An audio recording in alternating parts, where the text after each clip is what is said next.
Nous retrouvons Axel au théâtre de Ménilmontant qui s'apprête à inaugurer le bureau qui leur est alloué au travers d'une scène d'un suspense haletant. Pour mes enfants, quand ils seront grands, quand ils seront nés surtout, ils verront que leur père ne sait pas mettre un bout de papier. Il faut être ingénieur en polytechnique. J'espère que tu as de la batterie.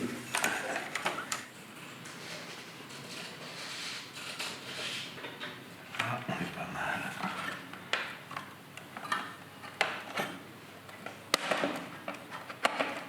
Oh yeah. Oh yeah. Mission accomplie. Nous pouvons découvrir la nouvelle affiche du spectacle.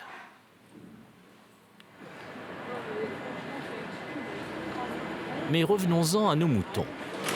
Ah, c'est ouvert. Je savais pas que c'était ouvert. Désormais installée au Théâtre 13, la compagnie s'apprête à relever son plus gros défi, séduire le public parisien, réputé plus exigeant, pendant 1 mois et demi. Pour ce faire, Alice prend les commandes afin de tout reprendre une nouvelle fois de A à Z. Donc je vous demande d'être concentré parce que sinon, vous me connaissez, ça va mal se vite mettre. m'énerver et je vais vite être saoulée. Mais vite, hein. Non, donc il faut faire un déroulé technique de tout et surtout même tout ce qui va être changement de plateau parce que tout ça. de décor parce que je voudrais voir bien. Pour une fois, on a le temps. On a jusqu'à 17h30, j'ai mis pour qu'après vous soyez tranquille. Paola commence ainsi par faire connaissance avec les coulisses. Et ce n'est pas simple.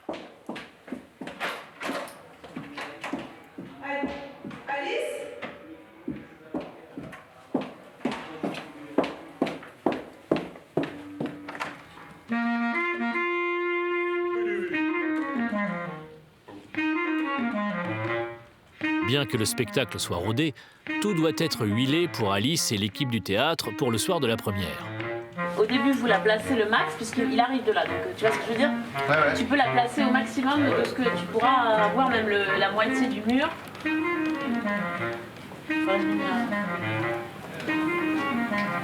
Une grosse après-midi de travail leur sera nécessaire afin de préparer leur grand oral comme il se doit. J'espère que vous êtes prêts parce qu'il arrive, il sera là d'une minute à l'autre. Alors rappelez-vous, offrez-lui le meilleur visage qui vous Ok, sera- stop. Voilà, je regardais juste un petit truc. Tu peux t'avancer un tout petit peu. Est-ce que vous voyez la marque que je vous ai faite ? Voilà.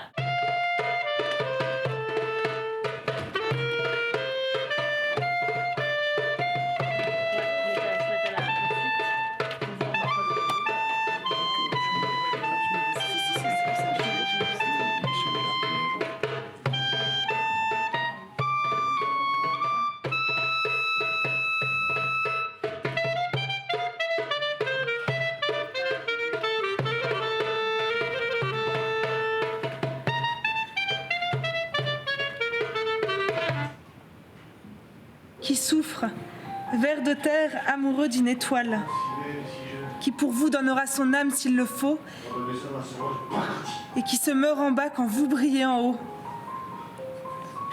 Tu sais, elles seront tous les soirs chez les sœurs du Rosière de leur taler. Oh, cette lettre me brûle.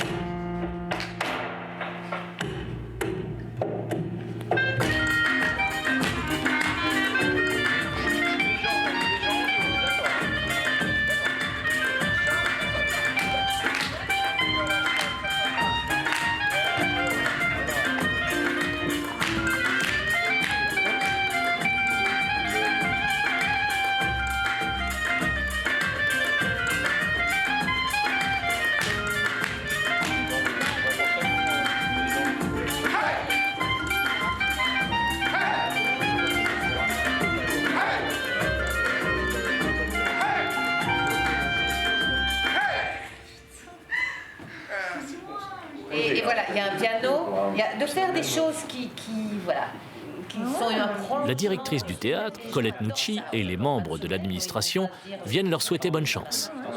Donc voilà, vous avez chaque livre pour ça. Un tour de chance. La vie d'une compagnie de théâtre est ainsi faite de perpétuels mouvements. de départ et d'arrivée, d'absence et de remplacement. C'est toi qui glousse là comme ça. Il n'y a pas que la régie qui fait peau neuve. Ainsi, il faut accueillir pour ce chapitre les petits nouveaux que sont les musiciens Grégoire et Nicolas. Puis France, en charge de la communication, est déjà présente au Festival d'Avignon. Mais également Emmanuelle, la costumière du spectacle. On retrouve aussi Iris, de retour pour supporter ses danseurs en herbe, sans oublier Bobo le chien. Et pour finir, Cécile, l'attachée de presse. Pourquoi t'es pas sur scène? Parce que y a Nico en fait qui joue ce soir et qui me remplace. Du coup c'est lui qui fait le performance. Du coup c'est pas mal parce qu'il a pas beaucoup joué avec Grégoire. C'est bien. Voilà. Donc t'es viré en fait? Ah, je suis mis sur le côté pour le moment. Les temps sont durs. Alors, les cocos. Salut le coco. On est presque complet. Ouais. 187, man. Alors ce soir c'est bac, C'est encore plus... Comme les réservations vont bon train pour cette nouvelle entrée en scène, Axel tient à affiner et revoir avec Julien une ultime fois quelques détails clés pour le rôle-titre de La Folie des Moutons Noirs. Qui est partagé entre le fait de le raconter pour la première fois à quelqu'un et la désespérance de cette situation qui est terrible pour lui. Et il faut qu'il soit fou en fait. Il faut qu'on voit la folie. Mais faut pas. C'est une folie de maladie en fait. C'est un peu. Complètement. Ça fait des mois qu'il est sans arrêt en train de se rabâcher la même chose. Il est amoureux de quelqu'un qui ne peut pas l'aimer en retour. Et c'est un truc qui le bouffe de l'intérieur et de partout. Et là, le fait est qu'il y a un pote à lui et qu'il doit lui raconter. Donc ça sort, mais ça peut pas sortir clairement, ça peut pas sortir simplement. Non, et puis ça peut être justement pas mal de jouer sur l'ambiguïté, ou quand il parle quand tu le fouilles dans ton esprit, on peut se demander s'il se parle pas lui-même. Exactement, mais exactement. Il faut que tu ailles chercher là-dedans. Et dis-toi que tout ça, il faut évidemment que ce soit intelligible, qu'on comprenne, mais dans une réalité, et moi j'ai envie qu'on aille vers ça, c'est pas des choses qui se disent facilement et simplement. C'est des trucs où on bafouille, où on se trompe, où les mots viennent pas, où on essaie de se concentrer pour les sortir d'un coup. Tu vois, c'est plein de choses qui se mélangent.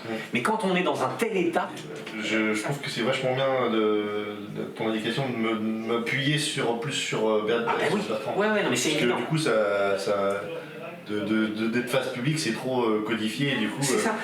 tout casser. Et donc maintenant que tu as cet appui, sers-toi de ça pour jouer avec les deux. Le face public, c'est lui, qui se parle à lui-même, qui parle au ciel. Et il y a le témoin. Donc fais des allers-retours. Mais plus fou. Et c'est ce que je veux savoir, est-ce que tu m'autorises à bouger ou... Complètement. Tu peux jamais tranquille, jamais posé, engagé physiquement. Tu vois, comme si il fallait leur montrer, tu vois, il faut qu'on voit les prémices du type qui est capable de tuer.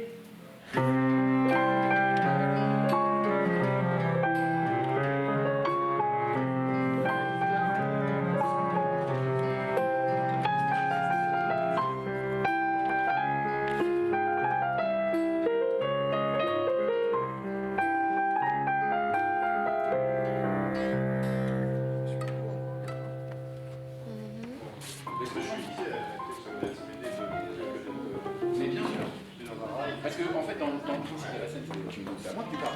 C'est tu me racontes un truc. Après c'est moi. Voilà, je peux faire des retours. Ah mais complètement. C'est lui qui peut en face.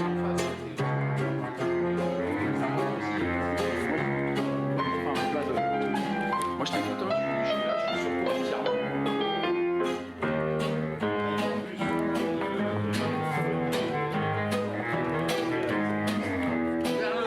Ah non mais c'est. Je commence à...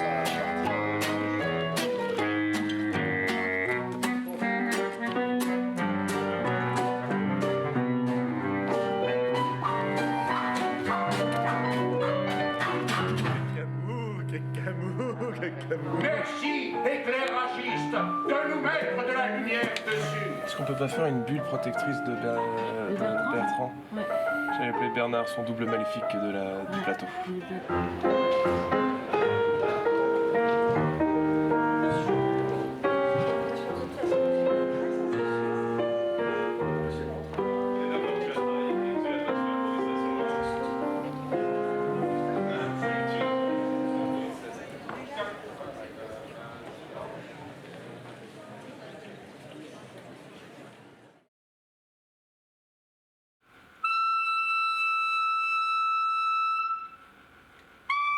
La première quinzaine passe. Le succès est retentissant. Les salles sont remplies et le moral est au beau fixe. Et puis vient la première parisienne d'Axel, le comédien.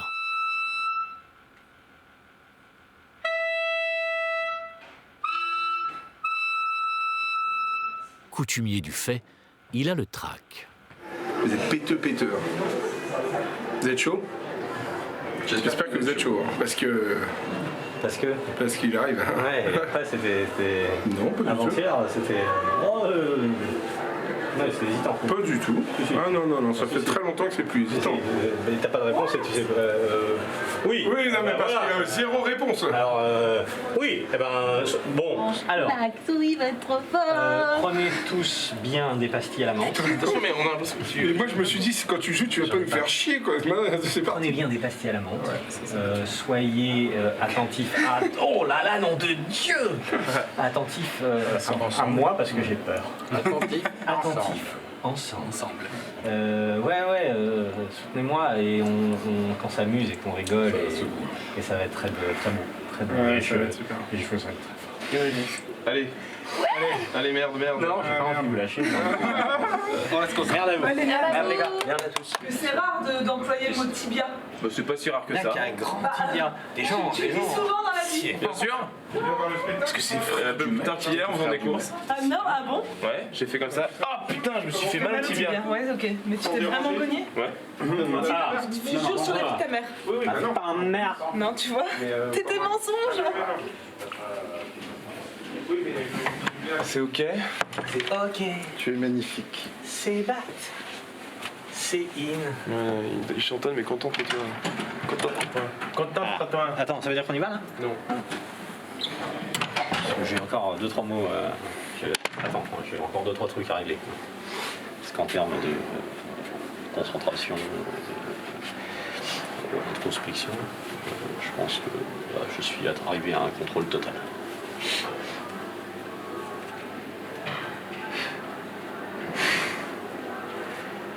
Pipapipapou. Pipapipapou vocalise. Pipapipapou. Pipapipapou. Alors que j'aurai la voix cassée au bout de 6 minutes de spectacle. C'est une annonce. Ah Jean-Pierre, 0 échauffement. Bah, compagnie, 0 échauffement. Pipapipapou. Sauf les musiciens. Zizi. Ça rime. Bon, et ben ça me fout les boules aussi. Ah Sache que j'ai hâte.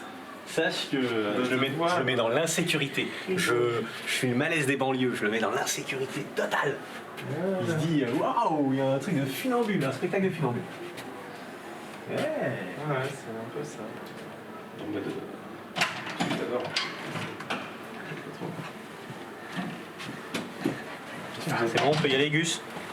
C'est bon? Ok. Je pense qu'on peut descendre. Tu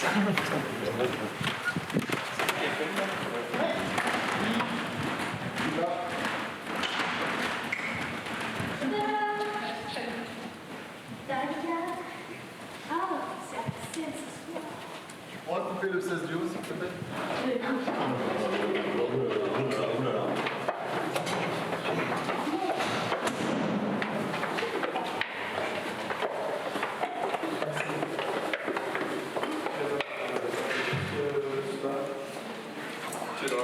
On se met dans les pannes. Ouais, merde à toi. Plus rien. Pourquoi? Que diable allons-nous faire dans cette galère?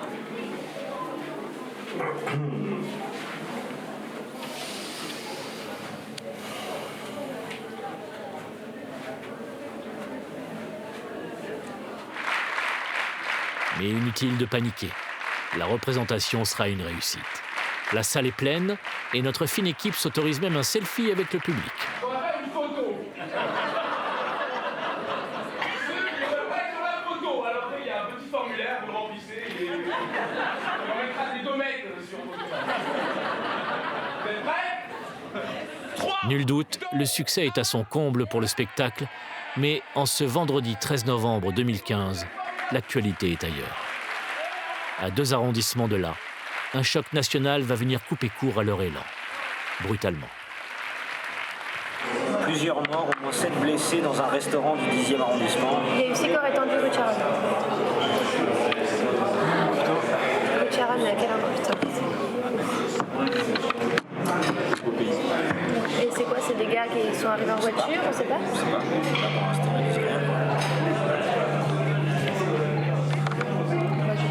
Évacuation des bars, des restaurants, terrasses à moteur,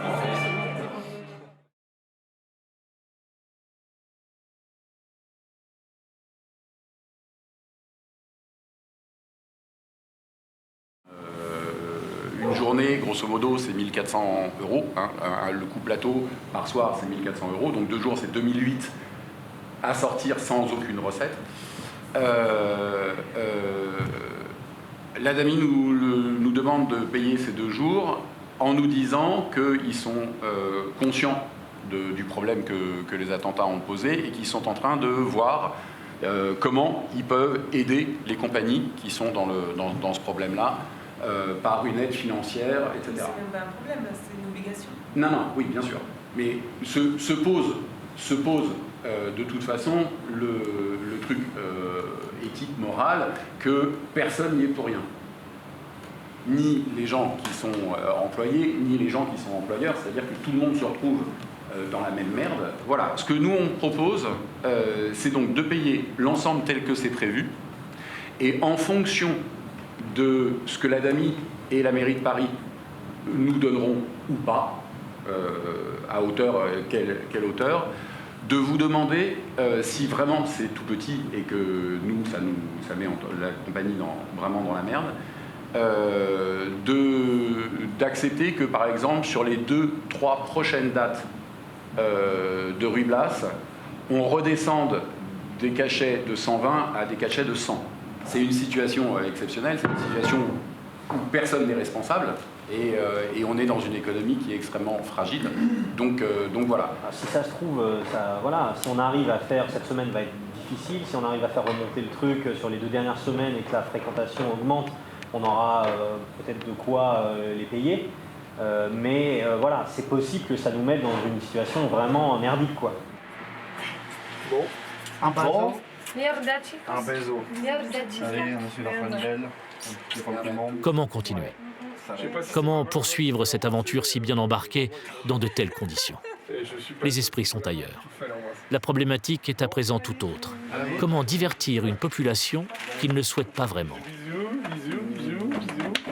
Le théâtre fermera tout le week-end. Mais il va falloir retourner sur scène dès mardi. Bien évidemment, la fréquentation diminue drastiquement. Alors qu'il s'apprêtait enfin à faire des bénéfices, les comptes tombent dans le rouge. Les moutons jouent pour oublier et faire oublier. Mais le moment est délicat pour tous. Ce qui est terrible, c'est que on fait face à un truc qui nous dépasse et pour lequel on ne peut rien faire, quoi. Et ça nous touche tous personnellement, mais ça nous touche aussi au-delà du personnel, mais même professionnellement, parce que c'est des gens qui sont attaqués à notre passion, à notre métier, à nos libertés, à notre art, aux salles de spectacle. Et du coup, même s'il y a après la peine un élan immense de solidarité, et on serre les coudes, on fait acte de résistance tous ensemble, on continue à travailler, la vie doit continuer. Il y a une réalité qui est tout autre, c'est que les gens ils n'ont pas envie de sortir, quoi. C'est dur moralement. Mais bon, voilà, on en continue, hein. La première qu'on a fait après les événements, le mardi, moi je jouais en plus, c'était enfin comment dire, c'est un truc que j'avais rarement vécu. C'est-à-dire que tu fais tout pour penser à autre chose, pour faire penser à autre chose aux gens, mais en même temps tu peux pas ne pas y penser. Et je pense, et on le ressentait, on était tous dans ce cas de figure-là, sur scène et dans le public. Après, moi j'avais, à la demande du théâtre, j'avais écrit un petit mot aux spectateurs pour dire que ça pouvait être plein de choses, mais que c'était un moment important, cette représentation, le fait de reprendre le jeu, de continuer à vivre, à jouer, mais que voilà, ne pas non plus en faire encore une fois un acte de résistance, machin, mais plus, voilà, c'est juste, on fait notre métier et on va juste sourire ensemble. Et les gens se sont marrés, quoi. Donc ça nous conforte dans l'idée que c'est ça, c'est des moments comme ça qui comptent. Ça reprenne, quoi. Ça reprenne dans tous les sens, que les gens aient envie de continuer, reviennent, que les gamins puissent venir nous voir jouer et que nous, on puisse les faire marrer un petit peu, quoi. Voilà. J'espère que ça va repartir.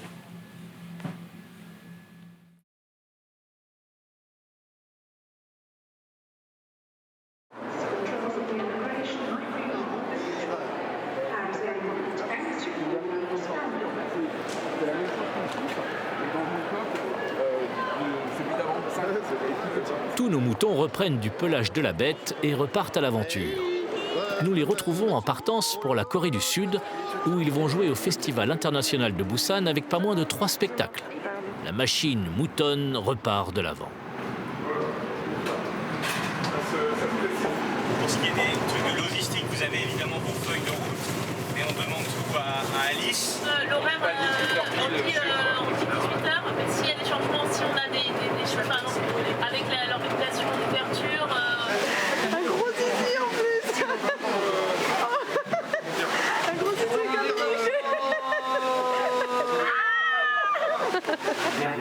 Merde, on est les meilleurs. Allez. On est les meilleurs. On est les meilleurs. Et on prend un Allez, bisous.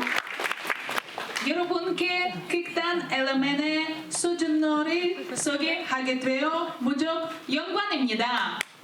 I'm very excited to be a part of this festival and honored to introduce the major by Le Mouton Noir. Je me vengerai. Je me vengerai. Et je veux que ce soit effrayant.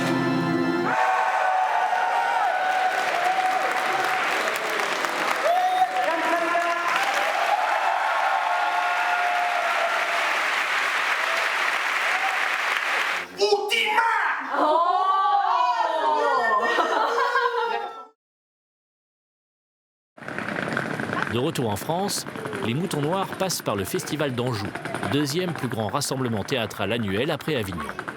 Ruy Blas, où la folie des Moutons Noirs fait un tabac. Ils remportent le Grand Prix. Axel s'y rend début juillet, 1 an après leur départ pour Avignon, pour aller quérir la précieuse récompense.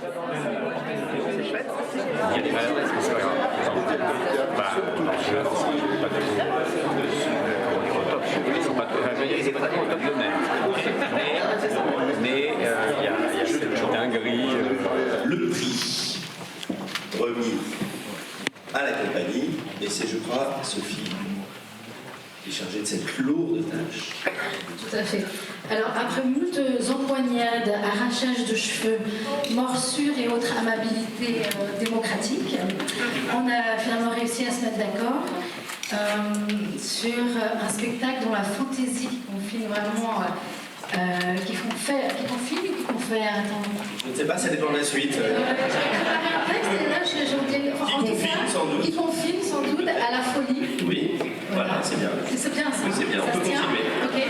Ça nous a vraiment fasciné. Et ce spectacle, c'est Ruy Blas, où la folie des moutons noirs.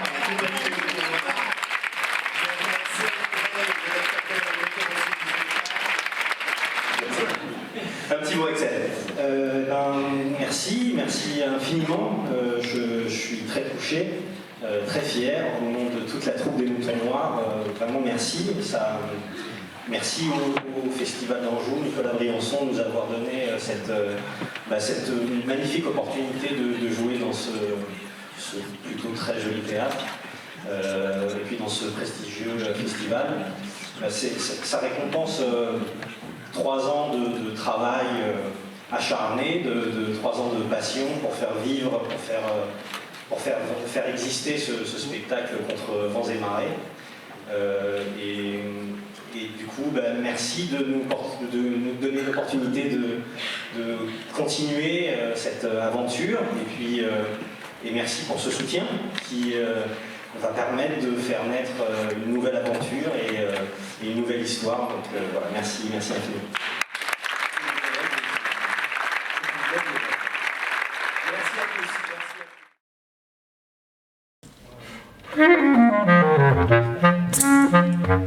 Je kiffe la chasse. Et toi, tu kiffes la chasse? Car moi, je kiffe la chasse. Qui va à la chasse, personne tasse. Qui va à la chasse, personne tasse. Qui va à la chasse, perd sa tasse, ouais. Qui va à la chasse, perd sa tasse. Ouais. Comme un fougère, dans les fougères, je gère mes affaires. Je sais quoi faire, loin d'être vénère. J'attends mon heure dernière, mais caché derrière, comme un fou ordinaire. Le bise m'épuise, mais oui, je cours après le temps, je te claque la bise. Petit lapin qui me comprend. Petit lapin qui me comprend. Petit lapin qui me comprend. Petit lapin, t'es où maintenant, ouais? Clic, clic, bim, je suis le king. Clic, clic, bim, je suis le king. Trop d'oseille dans le freco, mon armure est en croco. Coup de mousquet dans ta chebou, coup de croche, pas de boum, je te claque dans la bouche. Clic, clic, bim, je suis le king. Clic, clic, bim, je suis le king. Clic, clic, bim.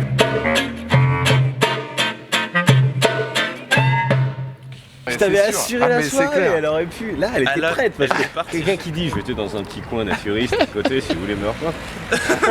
C'est incroyable en fait, c'est incroyable, ils sont incroyables, les gens sont incroyables. Et puis c'est génial. Maman, j'ai dit 20 fois. 20 fois, parce que 20 fois tu l'as acheté. On sait jamais, ça peut marcher. Ah, incroyable, mais l'invitation au camp naturiste, c'est magique de dire ça. C'est sûr que c'est un message camouflé. Non, mais parce que les naturistes sont très comme ça. Très décomplexés. C'est très décomplexé. Et pourquoi il le précise? Je comprends pas, on s'en bat les couilles en fait. Oui, mais justement, quand t'es naturiste, tu peux t'en battre les couilles.